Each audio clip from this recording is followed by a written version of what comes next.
Olá, meus amigos, minhas amigas, bem-vindos a mais um vídeo, mais uma gravação com temas da disciplina de Introdução à Ciência do Direito. Agora, aqui neste momento, falaremos sobre a teoria da relação jurídica.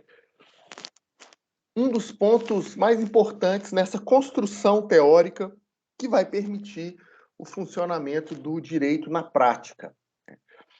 Para que o direito, então, ele possa se organizar, possa mapear adequadamente os seus pontos de ação, para que o direito possa identificar e classificar as suas diferentes situações de interesse, como agir em cada uma delas, os juristas se puseram a construir o que hoje chamamos de teoria da relação jurídica, que é um vínculo obviamente abstrato, obviamente de existência apenas dentro do direito, né? A gente convenciona a partir do direito entender certas interações como sendo relações jurídicas ou não, e vamos chamar de relação jurídica aquele vínculo que une duas ou mais pessoas, físicas ou jurídicas, vínculo esse que é estabelecido, que é originado a partir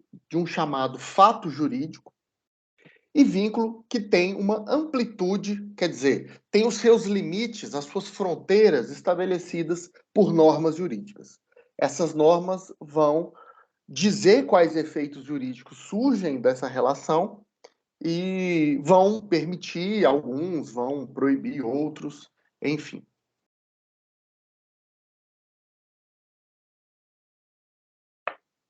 Ou seja, a gente percebe, então, que esse vínculo que é percebido, constituído, regulado pelo direito entre duas ou mais pessoas, tem os seguintes elementos marcantes. Primeiro, a gente vamos chamar a atenção de quem pode ser sujeito dessa relação jurídica. Já destaquei aqui pessoas físicas, jurídicas e os chamados entes despersonalizados, que nos slides mais à frente eu vou destacar melhor. Essas pessoas físicas e jurídicas, ou mesmo os entes despersonalizados, podem aparecer numa relação jurídica como sujeito ativo ou como sujeito passivo. Também vou explicar melhor mais à frente o que isso significa.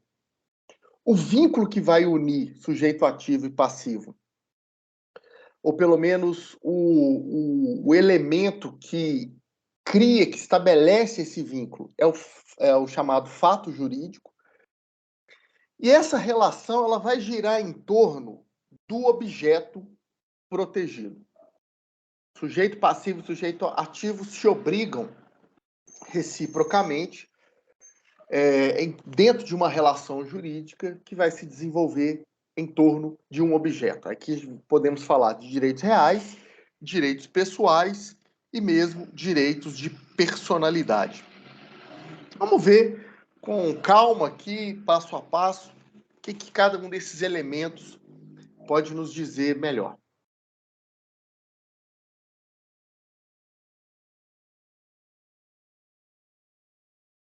Começando então pelos sujeitos da relação jurídica, que acostumem-se com essa expressão, vocês vão muito ouvir falar dela.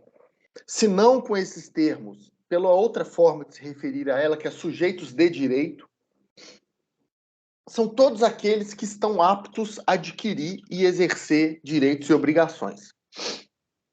Então você só pode ser sujeito de uma relação jurídica se você tiver essa aptidão para exercer e contrair direitos e obrigações.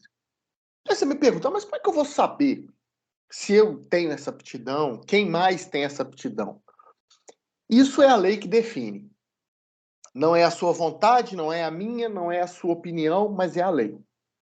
Ao longo do tempo, ao longo dos seus estudos, você vai conhecendo melhor a lei e vai conseguindo identificar com muita tranquilidade a quem essa aptidão é entregue. Mas aqui a gente já fez até um pequeno adiantamento. Já mencionei, são as pessoas físicas, as pessoas jurídicas e os entes despersonalizados.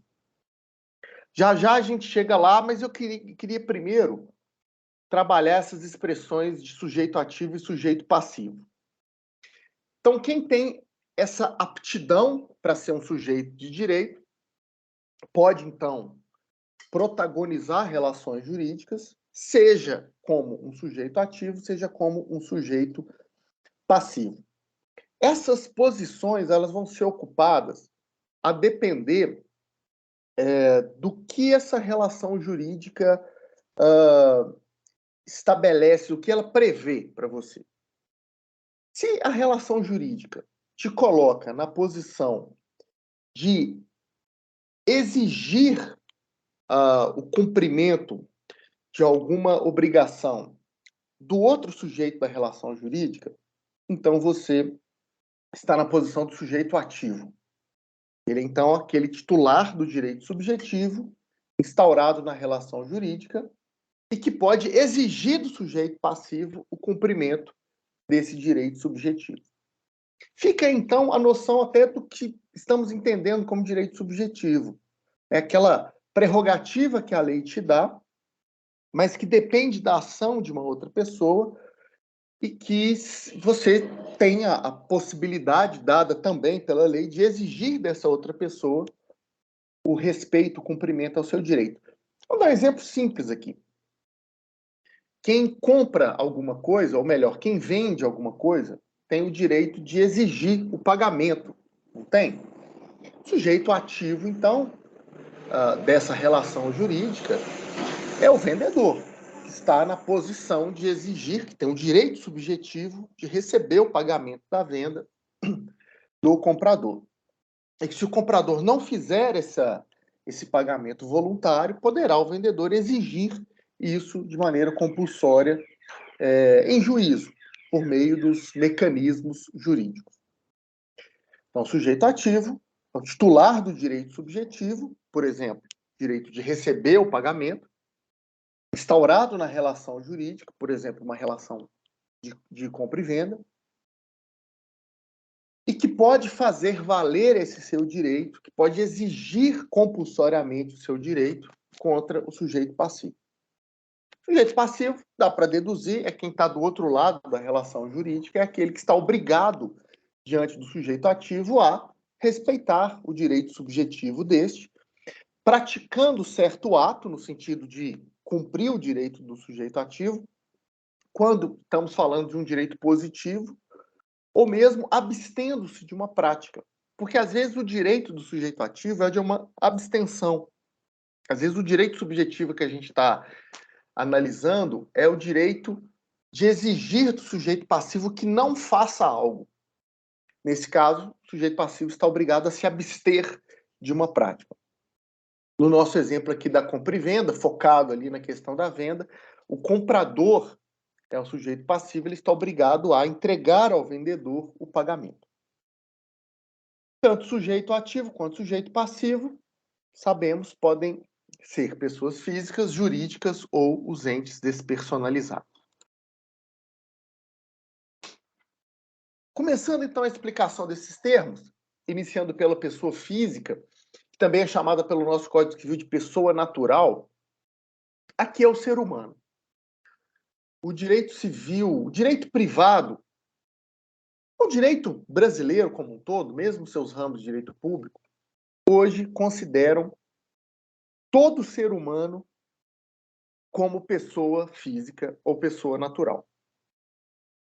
A gente vai notar, pelo estudo das demais expressões, né, pessoas jurídicas, entes despersonalizados e tal, e até um pouco do que eu já havia dito antes, né, que o direito ele confere a aptidão de ser sujeito de direitos a algumas pessoas, algumas entidades, conforme seja conveniente ao legislador, conforme o legislador perceba que é interesse da sociedade.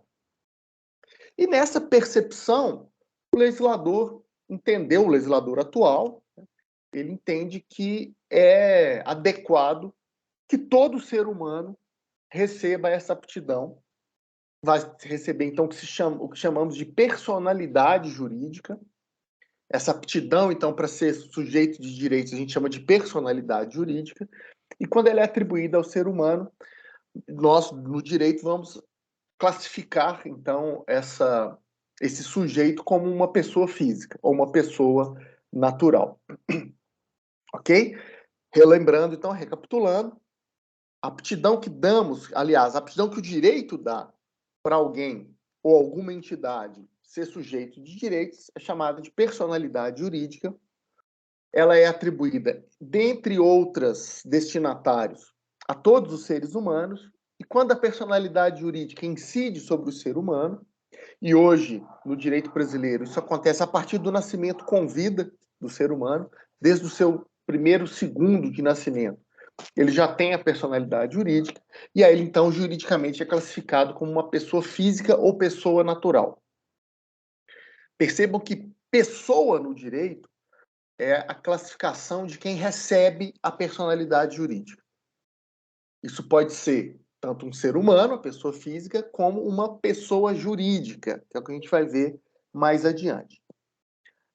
Mas ainda explicando, focado aí na figura da pessoa jurídica, ela então, como eu já adiantei, assim que nasce, recebe essa aptidão, mas sabemos até da nossa vida prática que nem toda pessoa física, nem toda pessoa natural exerce essa aptidão, que é a personalidade jurídica, diretamente.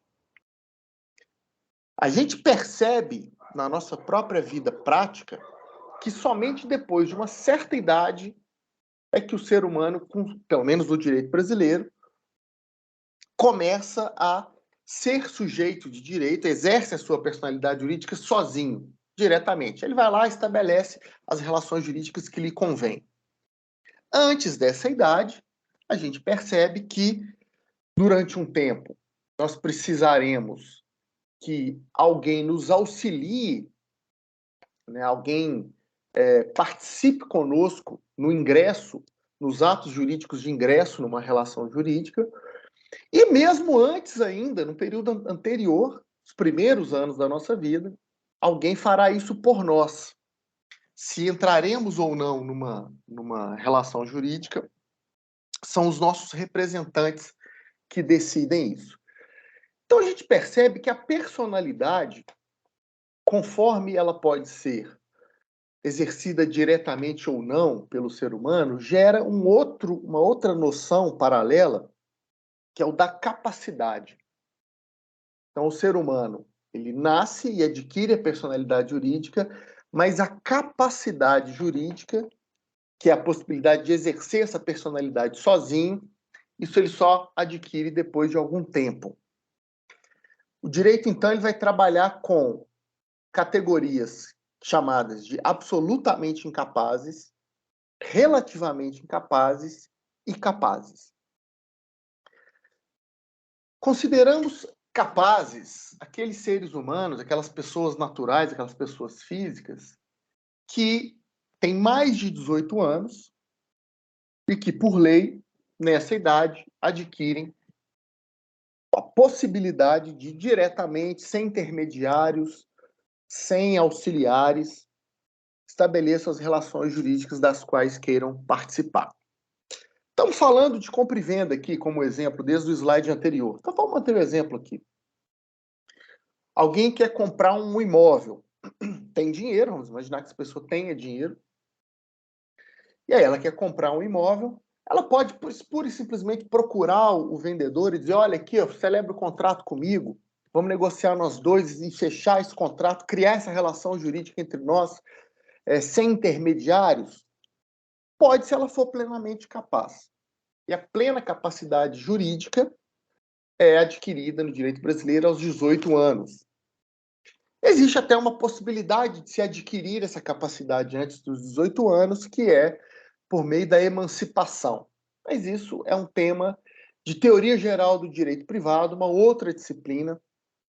Por hora que basta entendermos as noções de personalidade e de capacidade. Repetindo, então, até para ficar mais claro, personalidade todo ser humano tem.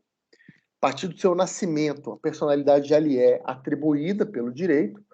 Porém, a capacidade jurídica, que é a condição de exercer a personalidade diretamente, sozinho, sem intermediários, só é adquirida aos 18 anos e mediante a emancipação, ou mediante a emancipação antes dos 18 anos. Dos 16 aos 18 anos, as pessoas naturais no direito brasileiro, para exercerem sua personalidade, para estabelecerem relações jurídicas, elas precisarão de assistentes, que são pessoas que participarão junto desses relativamente incapazes na criação de relações jurídicas. Então, entre 16 e 18 anos, a pessoa vai ser classificada como relativamente incapaz e até pode decidir pelas relações jurídicas das quais vai fazer parte, porém, a sua decisão precisa ser confirmada por alguém que vai ser chamado de assistente. A lei também vai dizer quem é assistente desses relativamente incapazes. E abaixo dos 16 anos, o ser humano, a pessoa natural, é considerada no direito brasileiro absolutamente incapaz. Por ter personalidade, essas pessoas podem ser sujeitos de direito, elas participam das relações jurídicas, mas quem as coloca nessa relação jurídica, quem decide pelo início, pelo ingresso desse absolutamente incapaz numa relação jurídica, ou é a lei que vai dizer que há uma relação jurídica ali com aquele absolutamente incapaz, ou o seu representante. Mantendo o exemplo aqui da compra e venda, vamos imaginar que uma criança de 14 anos que tenha dinheiro porque herdou, né, ganhou de presente, enfim, uma criança de 14 anos que tenha dinheiro resolve comprar um imóvel. Uma criança de 14 anos pode ser sujeito de direitos de uma relação jurídica de compra e venda? Pode. Só que essa decisão é tomada pelo representante desse absolutamente capaz e não diretamente pela criança. A lei vai dizer quem é o representante, e o representante inicial de qualquer criança são os seus pais, ou o pai ou a mãe isoladamente, e a decisão caberá a esse representante. Fora dessas definições por idade, a gente nota na legislação que pródigos, viciados em drogas, alcoólatras e quem não pode exprimir a sua vontade de maneira permanente ou temporária, ainda que tenha mais de 18 anos, pode ser declarado judicialmente como relativamente incapaz ou até absolutamente incapaz, e aí, a partir de então, ter de estabelecer suas relações jurídicas por meio de assistentes ou até através de representantes. Mas, de novo, isso é um assunto para uma outra disciplina chamada Teoria Geral do Direito Privado. Não vamos nos alongar aqui, que não é objeto da nossa ementa. Aqui a gente precisa entender as noções de personalidade e de capacidade jurídica. Vale a pena lembrar, o slide até chama a atenção, que a gente não pode confundir a capacidade jurídica com a capacidade natural. Quando se diz que alguém, por exemplo, que tenha 15 anos, é relativamente incapaz, nós não estamos duvidando das aptidões físicas e intelectuais dessa pessoa. Se ela é inteligente, se ela é fisicamente apta, isso é uma análise da capacidade natural. Ninguém está dizendo que aquele ser humano não tem condições concretas e físicas de negociar algo. Né? Como sim? Ela é inteligente, ela sabe conversar bem, ela consegue negociar. Não, isso é uma análise de capacidade natural. Aqui, a gente está restrito à análise da capacidade jurídica, que é uma definição dada pelo direito, a partir inicialmente da idade e em seguida a partir da capacidade da pessoa de decidir de maneira espontânea e livre, e o direito vai classificar, então, as pessoas naturais como incapazes, e incapazes se dividem em relativamente incapazes e absolutamente incapazes, e, de outro lado, capazes. Isso apenas do ponto de vista jurídico, sem nenhum juízo de mérito das condições físicas naturais dessas mesmas pessoas, tá bom? Então, chamar alguém dentro do direito de incapaz não é uma ofensa, é uma classificação a partir da capacidade jurídica que essa pessoa ainda adquiriu ou ainda não adquiriu, a depender das suas condições pessoais. Né? Beleza, esse slide detalha um pouco mais isso que eu já vinha comentando, né, de que todos os seres humanos têm personalidade jurídica, mas nem todos têm a mesma capacidade jurídica. Agora, usando até de outras expressões, né? Aqueles seres humanos que têm mais de 18 anos, nenhum problema, nenhum vício, nenhum problema psíquico, tem plena consciência e plena capacidade de decidir pelos seus próprios destinos, né, pelos seus próprios rumos, que é então aqueles que o direito vai classificar como capazes. Podemos dizer também que eles têm tanto capacidade de fato quanto de direito.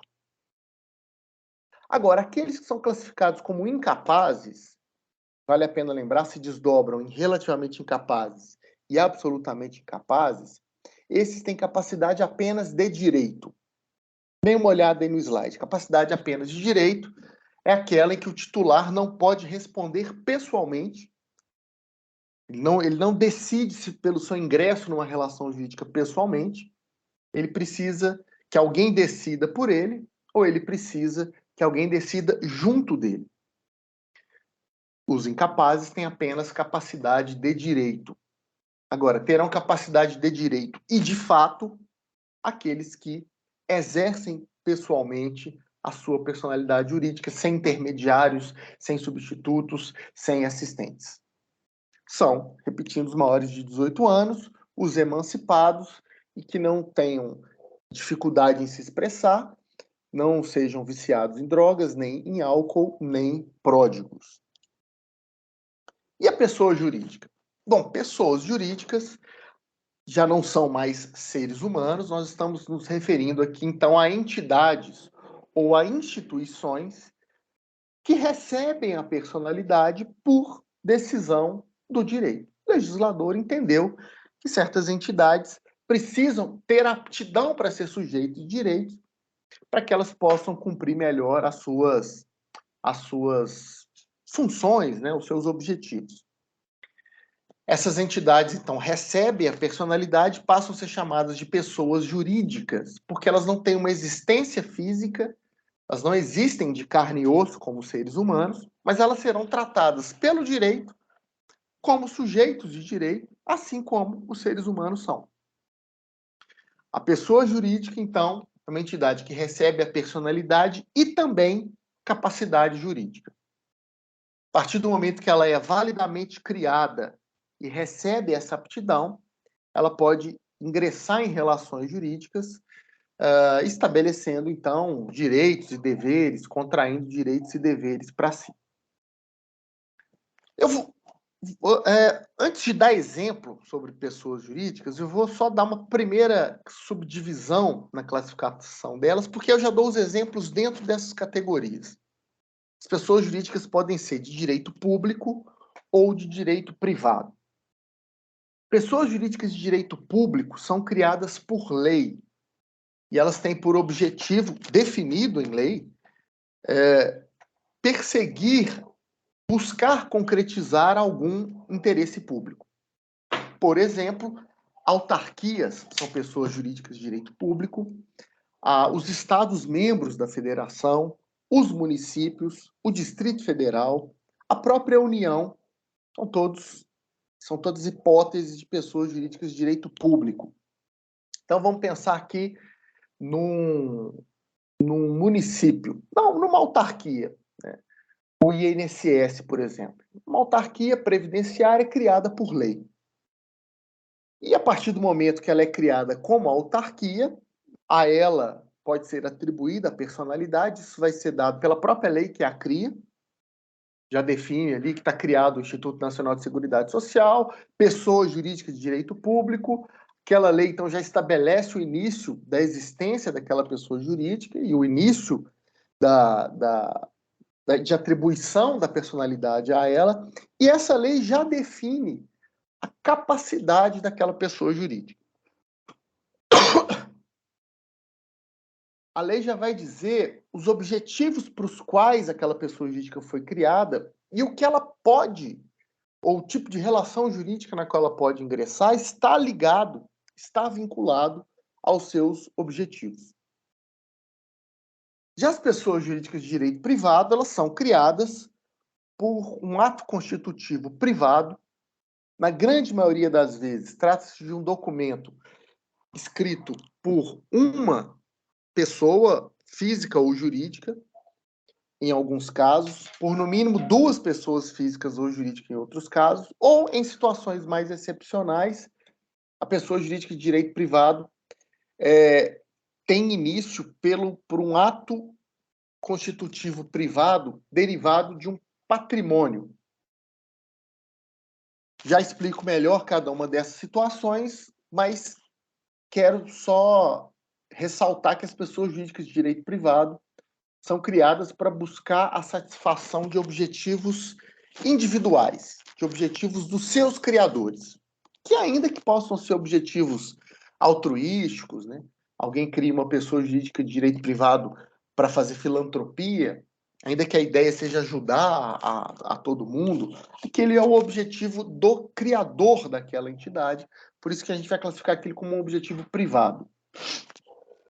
Bom, são pessoas jurídicas de direito privado, as sociedades, quando coloquialmente a gente fala que alguém quer criar uma empresa, do ponto de vista técnico, jurídico, essa pessoa está criando uma sociedade que hoje, a partir do tipo de sociedade criada, pode ser criada por uma pessoa só. Nós temos a sociedade limitada unipessoal. Outros modelos societários dependem de pelo menos duas pessoas, e aí podem ser pessoas físicas ou jurídicas. Sociedade anônima é um exemplo. As associações são também pessoas jurídicas de direito privado, precisam de pelo menos duas pessoas para criarem. E as fundações privadas são aquelas pessoas jurídicas de direito privado que se desenvolvem a partir de um patrimônio.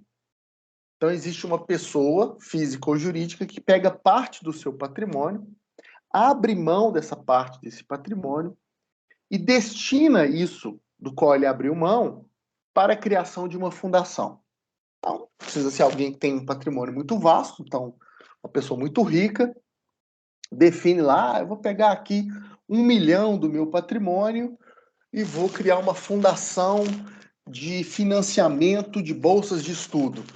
Então, tirei aqui 1 milhão do meu patrimônio, uma vez que isso é tirado para criar uma fundação, isso não pode mais voltar para aquele instituidor. Então, a pessoa tem que realmente dar adeus àquela parcela patrimonial da qual ele está abrindo mão. Então, ele destaca aquilo do seu patrimônio e faz uma escritura de instituição de uma fundação.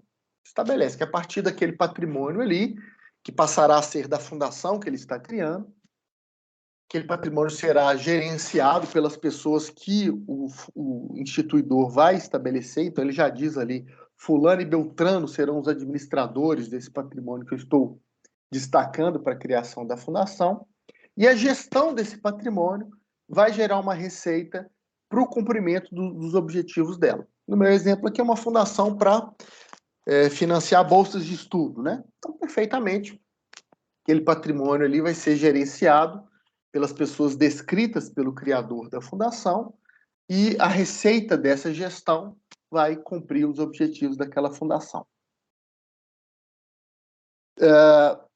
Por isso, então, que se fala que a fundação ela não é criada por uma pessoa, mas ela é criada a partir de um patrimônio. É claro que há um instituidor lá atrás, mas o ponto crucial ali, a partir do qual uma fundação começa a existir juridicamente, esse ponto crucial é a partir da atribuição daquele patrimônio a essa pessoa jurídica.